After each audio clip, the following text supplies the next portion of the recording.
Hello, welcome to the Basketball Soapbox. I'm your host, Daniel Daly. Welcome to this edition of Quick Hits, as I'll be going over the struggles in the Bay for the Golden State Warriors. Yes, they did. I am filming this after the 106-101 victory that they had over Cleveland tonight. Um, Ironically, they will get everything together, of course, as soon as I start to make this video. But struggles in the Bay, despite a 40-point performance from Steph Curry tonight being sensational as always. There's struggles in the Bay there. Golden State really just not looking like the championship team that we're used to seeing. Offensively, yes. Defensively, no. And is there a championship hangover? Is this lull of this veteran team getting to the promised land again last year? Unfortunately, against my Boston Celtics, but struggling defensively. Not really, even despite though they're offensive, they have some weaknesses there. Trying to integrate the young guys, and you're just trying to figure out if this team can do it again. And of course, everyone's already jumping to conclusions. It's early in the season, and rightfully so. People are going to try to create storylines. Should they get rid of the young guys? Should they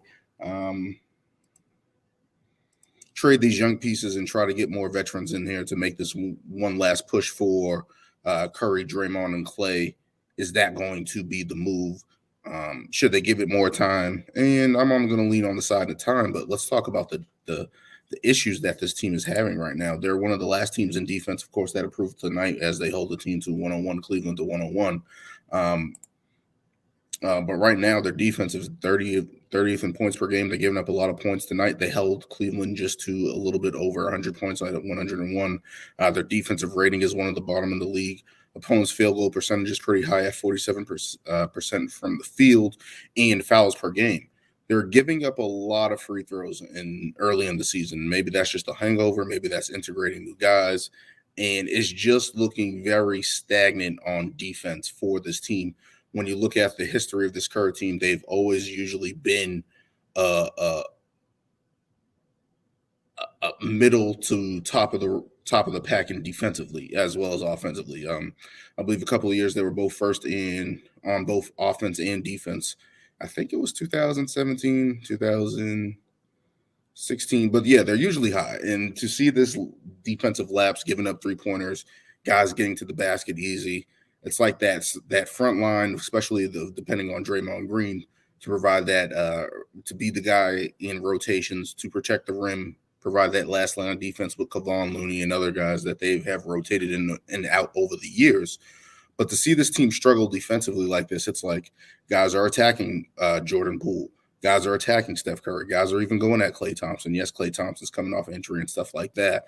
And that seems to be the main thing that they have to figure out over the course of the season is how to bump up that defense intensity, especially on the perimeter and inside. To their offense is going to carry them so far. But if your defense is at the last of the pack, you're not going to win many games. And that's probably why they're off to a slow start so far to begin the season. And you're wondering, is Draymond Green lost a step? Draymond's going to be Draymond. He's going to get you his rebounds and assists and points. But if he's not going to be that guy defensively for them, impactfully like that, of course, people are going to start trying to write them off and say this team can't do this and that. But they have Steph Curry, they have Klay Thompson, they have Draymond Green. This team does have that track record of turning things around, of being reliable, and I think they will at some point. The consistencies so far to start the season for them, though, have been Andrew Wiggins and Steph Curry off of that finals performance. Steph Curry, of course, winning finals MVP, and he comes into the season on a hot start with 32 points. I'm pretty sure that went up to 9, so it could be 33 points per game, 7 rebounds, 7 assists. That's usually what he does. And just his scoring ability, he's not missing a beat to start the season. Really cooking. He just cooked just now, had 40 points. So this is Steph Curry at his best probably early in the season. And it's like, do you really want to rely heavily at 35 minutes per game for Steph Curry this early in the season, knowing that he does have that history of ankle injuries, even though the past couple of years he seemed to have solved those problems? But you're just looking and you're like, do you want to wear this guy who's 34 years old, your point guard, the engine of your team, so early in the season? He's shooting great from the field. You see there have at the bottom 51, 40, and 93 splits from the field.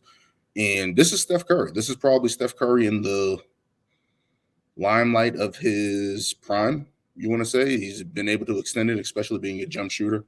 Not really attacking the basket, not really banging up his body. Um, but to shoot, he's always going to be able to shoot. That's the last thing to go, as Kenny Smith says. But you're just thinking about Steph Curry being used this heavy and early in the season, and it's like, do they need a backup point guard? You know, they had Sean Livingston, Barbosa in the past couple of years, and over the course of their run, plug and play guys. We haven't really seen too much of DiVincenzo as yet, who can possibly play that role, and it's just like that's kind of what this team is kind of missing, I think, on the in the backcourt, in terms of something that just the guy to relieve Steph Curry at some point where they can carry the offense. Not so much Jordan Poole isocentric, and try to figure that out, because I think that's something that they're going to have to address or figure out a patchwork job there, because I think Steph Curry is going to need at some point in time to get some rest, and you want to have him ready to go for the playoffs. He's a top athlete in the league, top player in the game, always going to be in the MVP conversation.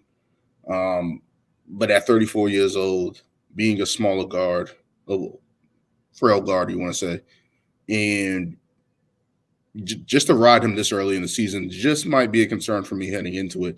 Moving on to Andrew Wiggins, who stepped up last year, especially in the playoffs and in the finals with his defensive play, finally looking like he hit that potential that he was supposed to hit in Minnesota. But kudos to him on the season. He's averaging 18.6 rebounds, 3 assists on 47, 40, and 70 splits at 34 minutes a game. And you're just wondering, do they have losing Gary Payton II? That's a big hole on this team defensively, because that was somebody that they can rely on to bring in the game, even provide some offense, but most importantly, defend on the perimeter, switch on the bigs at times, and really hold up. Andrew Wiggins and Steph Curry are playing a lot of minutes early in the season, and you're just like, is this going to be something that they can sustain? Hopefully no injuries happen. You're just thinking of all the things like that early on in the season that could potentially pose a risk down the line. And it's like, these guys are not missing a beat since last season, picking up right where they left off, and they're playing well for the Golden State Warriors and really leading that offense. But defensively, that's where you're just going to be looking at the key. Also, moving on here, we move on to what I think is an underlying thing is Jordan Poole versus Klay Thompson. And of course, you want to just say they're teammates and stuff like that. But there's a lot going on underneath the lines here, where Klay Thompson is a returning star for this team. He came back last season, played okay. People have been kind of hitting Klay Thompson over the head, Charles Barkley included, other guys like that. And he's been kind of just trying to find his step ever since, on both ends of the ball. Offensively, he's not the same Klay. He's able to show flashes here and there. And you're just wondering if those injuries over the past couple of years, have we seen the best of Klay? Is Klay going to have to reinvent himself to be a more standstill shooter, more of that typical 3-and-D guy that we've seen back in the day? He's going to try to fight through it. He's a more capable scorer than that. He has 15 points on this, averaging 15. I think it's 16 now, but he's shooting 36, 32, and 80% from the free throw line. That's not the Klay Thompson we're used to seeing. We're used to seeing Klay Thompson being more efficient, catch and shoot off screens, one dribble in, shooting mid-ranges, stuff like that, even finishing and exploding at the basket. We haven't seen that really much from him. He's able to show it flashes, but you're just wondering if this Golden State team, is Klay Thompson going to be a problem going forward? Like, is he going to be able to pick up his efficiency? Is he going to be that at least above average on defense? And he's still able to hold his own, but it's just early on in the season to see him struggle like this is definitely a red flag for them. They probably don't feel too comfortable with that. Klay Thompson doesn't feel comfortable with that. He's going to try to fight through it. Of course, he's going to be a professional and do everything he can. He fought so hard to get back, but to see him struggle like this is a question mark. But on Jordan Poole, on the other hand, who's averaging probably 16 points a game now, 40, 30, and 80% splits in 29 minutes, these guys' numbers are very similar to start the season. The only thing here is that Klay Thompson's a negative on offense right now, and Jordan Poole's a negative on defense. So it's kind of like they cancel each other out a little bit. But it's just like Jordan Poole does get attacked defensively. And if he's not scoring offensively for you guys, he was able to, I think he had 20 tonight, but he was able to chip in. And when he's able to play great offensively, it's positive for the Golden State Warriors. But when he's inefficient, it's like, yo, this is not good. He gets attacked on defense. He gets lost out there. So It's definitely interesting to see these guys contrast and next to each other, play the same position, and try to hold their own out there. But I think the underlying thing that has been going underneath the radar, some people have talked about it. Klay Thompson's non-extension versus Jordan Poole's extension. Jordan Poole signed a 4-year, $140 million contract over the offseason, and Klay Thompson has failed to meet negotiations to get a new contract. And it's like he's heading into his final year. And of course, you're thinking, hey, you want to keep these guys together. Klay Thompson's a Golden State legend. Let's call it what it is. When you got guys like that stay around with your franchise, win multiple championships, all-star appearances like that, you usually want to keep those guys around. But is this the case where he's a shell of himself that you're saying to yourself going, we don't know if we can bring him back. What's the number on Klay Thompson? The salary cap is, of course, going to go up. Money's going to go up. You just paid Jordan Poole $140 million. So what's Klay Thompson worth to your franchise historically? Is that something that's going to be a part and play? Joe Lacob, Rob Myers, they're going to have to figure that out. What's the number on Klay Thompson if we bring him back? Well, on the flip side, you're already committed to Jordan Poole. He's obviously going to want a bigger role. You don't make that much money and just be a six man. You don't. So at some point, they're looking for him to take over. Is Klay Thompson's ego? Is Klay Thompson at this point in his career where it's probably going to be his last big contract? How old is Klay Thompson? I don't know. Not off the top of my head. But Klay Thompson, you're just thinking, like, what's the number for Klay Thompson? How many years is that? What's his outlook? Can he go help another team win? This is something that's possibly on the table here with Golden State that they do have to answer at some point. Do you commit to Klay Thompson and say, hey man, let's finish it. Let's get this last run out. And do you transition into a back role behind Jordan Poole eventually and just be that veteran off the bench and pick your spots? That can be something possibly that Klay Thompson can do, but is his ego, is his mind going to be there to do that is the question. That's a really big question. I don't know. We don't have the answers to. Is Klay Thompson going to be able to turn this season around and basically make the Warriors commit to him and make it feel like, hey, we can commit to you. We trust you at being here as one of the leaders, as one of the core guys that we've had year in, year out. He's been one of the most consistent besides these last injuries with the past couple of years that just been freak injuries, unfortunate injuries, because Klay Thompson was really cooking in those finals, really playing well. And then to just fall out like that, have that terrible Achilles injury, come back, tear his ACL, and it's just one thing after another. And you see him battle to get back last season. They were able to win the championship. And to start the season off slow, it's like, as an organization, are you going to sit there and be like, we might have to move Klay Thompson. We might have to let him go in the offseason, maybe do a sign and trade. What team does he go to? There's so many options out there. Of course, contending teams are going to want him. But it's going to be interesting to see how that plays out. Moving on here, Draymond Green's impact. Draymond Green averaging 9.1 points per game, 5.6 assists and 6 rebounds. He just had he had a double-double tonight.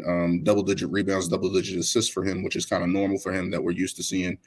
And you're just wondering how Draymond Green's going to hold up the whole punch with Jordan Poole to start the season there. Has that affected this team start? I can't imagine that it hasn't had some effect on this team to some degree. When you see something like that and it gets opened out to the public, if it was behind closed doors, it would be one thing. But you're just wondering if there's some type of chemistry issue there. And I don't know how you get knocked out by a teammate and then be like, okay the next time. But they're doing it so far. Draymond Green's going to still provide that defense, I think, for this team for one last ride. Is he going to be able to stay there in the offseason? His contract, I think he has a play option for $25 million, whatever the case may be. Are they going to be willing to open up the checkbook for him is a question. So these are two questions. Klay Thompson's contract, Draymond Green's extension, whatever the case may be, these two guys' extensions that have been the core of your team. Are you going to break this up? Are these guys going to take less money? Most likely not with the TV deals coming on. It's probably going to be their last big deals. People have already tied Draymond Green to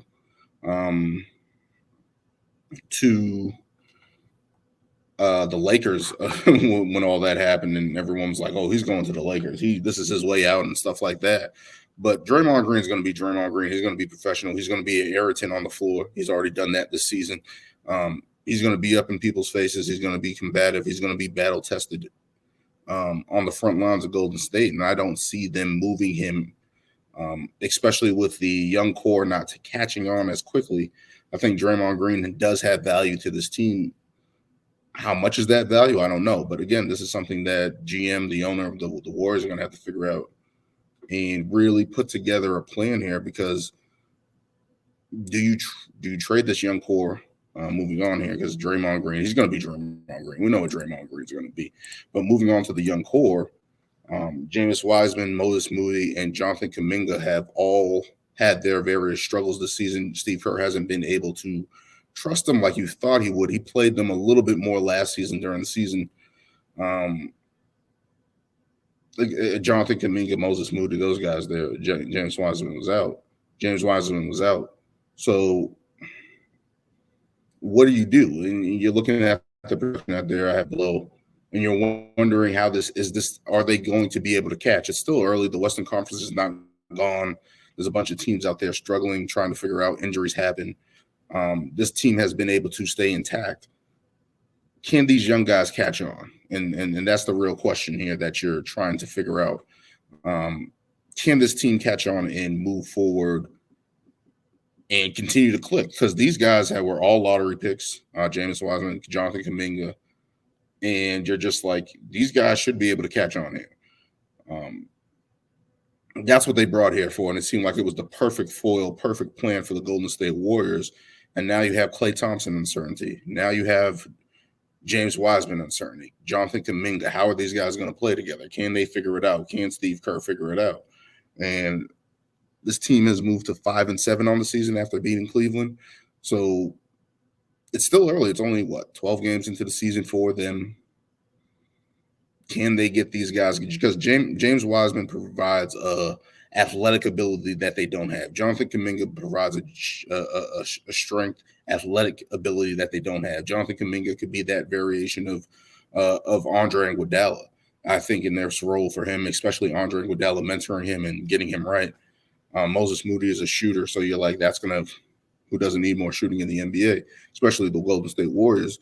James Wiseman's supposed to be this athletic big that can protect the rim, rebound, be tough, give them a pick and roll combination that's deadly and plays above the rim and able to finish inside. So you're just like, this should be a gravy train for the Golden State Warriors. And so far we're seeing the bumps in the road to get there. Is this just growing pains for them, or are they going to get impatient and be like, hey, we got to go all in? Steph Curry is 34 years old. Klay Thompson, I think, is right behind him. Draymond Green has battled injuries, is right behind them in terms of age and injuries and stuff like that. So it's like, how can we maximize these final years of Steph Curry? Is it with these young guys that we hope to develop and hope to get better and hope to step up big time over the course of the season and extend that into the playoffs?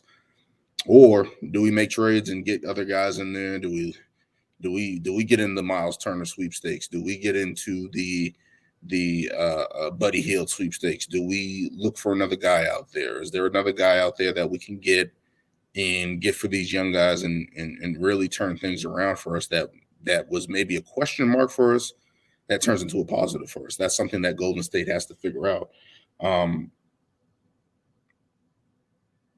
They're 5-1 at home.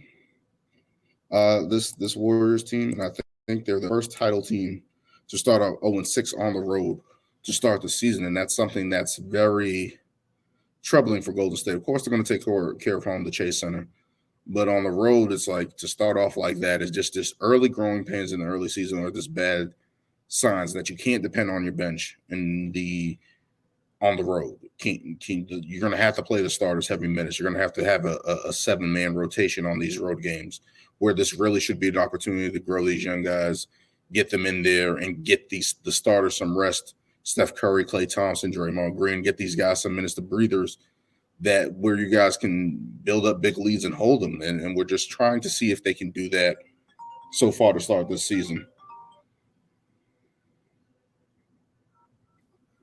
and start the season. And it's just like, is that possible for this Golden State Warriors team? A lot of questions early on in the season. We're not even a quarter way in. I think we're a quarter way in, 21 games in. Yeah, so we still got a little bit of time to judge this team, assess this team. The trade deadline's not until February and stuff like that. So we're going to see a lot of panic mode from the sports media and stuff like that, trying to figure out if this Golden State Warriors team is still a title contender. Can they push over the top with these young guys, or do they need to make a trade? It's going to be interesting to see how that goes down the stretch for this Warriors team. But I think overall, I think they're going to be fine. Like, you still got Steph Curry, you still got Klay Thompson, you still got Draymond Green, Jordan Poole. You just got to be able to patchwork this until you guys can get those young guys, in my opinion, to be actual contributing players to your team, productive players for your team. And I don't see, you got one of the best players in the world in Steph Curry. He's still that. He's a finals MVP. We just saw that. I don't see a panic mode until probably about, if it looks bad until like January, then you got something to worry about, I think. But right now, it's early in the season. I think these guys just need to gel, work some things out, get Klay Thompson going. I think that's the most thing one of the things they're missing. And defensively, they just got to figure it out. Kevon Looney has to be a bigger impact on that side, Draymond Green, but on the perimeter end, is Dante DiVincenzo going to be able to try to fill in that Gary Payton II role? I don't think he's that good defensively as Gary Payton II, but they're looking to him to do that. Jonathan Kuminga has to be able to do that, be an athletic guy that can be able to step up and do that. In ways to do that, I think they have to rely on these guys and get these guys going. We'll see if the Warriors are able to do that.